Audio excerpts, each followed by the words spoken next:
La France se présente comme le berceau des droits de l'homme, avec sa devise Liberté, égalité, fraternité, née en 1789. Pourtant, cette même nation a mené des conquêtes coloniales brutales. Comment concilier ces deux visages?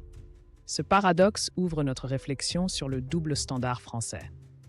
Alors que la France proclamait l'universalité des droits, son empire colonial réduisait des millions d'êtres humains en sujets inférieurs. En Algérie, au Vietnam ou en Afrique subsaharienne, la mission civilisatrice servait de prétexte à l'exploitation. Les archives révèlent cette schizophrénie historique. La rhétorique de la mission civilisatrice masquait un projet économique vorace. Les matières premières des colonies enrichissaient la métropole, tandis que les populations locales étaient soumises au travail forcé. Les expositions coloniales de Paris, véritables zoos humains, illustrent ce racisme institutionnalisé. Le caoutchouc du Congo, le sucre des Antilles, le minerai d'Afrique du Nord, ces richesses extraites dans le sang ont bâti la fortune française. Le Code de l'indigénat créait un apartheid légal où les sujets coloniaux n'avaient aucun droit. Les profits, eux, transitaient vers Paris. Les massacres de Sétif, 1945, et de Madagascar, 1947, démontrent la brutalité de la répression coloniale.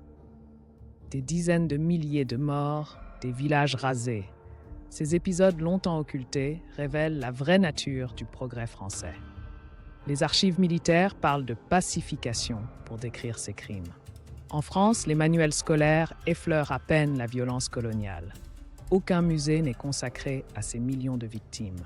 Le Mémorial national de la guerre d'Algérie n'a ouvert qu'en 2021. Ce déni mémoriel perpétue le trauma des descendants de colonisés.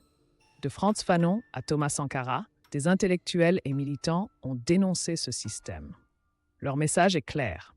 La libération passe par le rejet du modèle colonial. Les indépendances africaines des années 1960 marquent un tournant, mais la France conserve une influence néocoloniale subtile.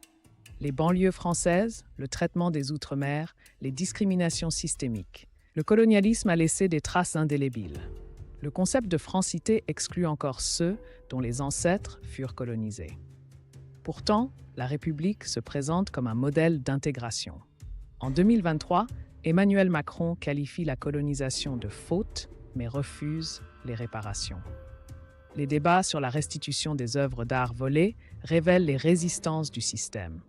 La loi mémorielle de 2005 vantant les aspects positifs du colonialisme montre la persistance d'un récit national mythifié. Peut-on concilier les valeurs françaises avec leur histoire coloniale? Les travaux d'historiens comme Benjamin Stora ouvrent des pistes. Mais sans reconnaissance officielle des crimes, sans éducation mémorielle, le fossé persistera. La vraie fraternité exige de regarder en face ce passé douloureux.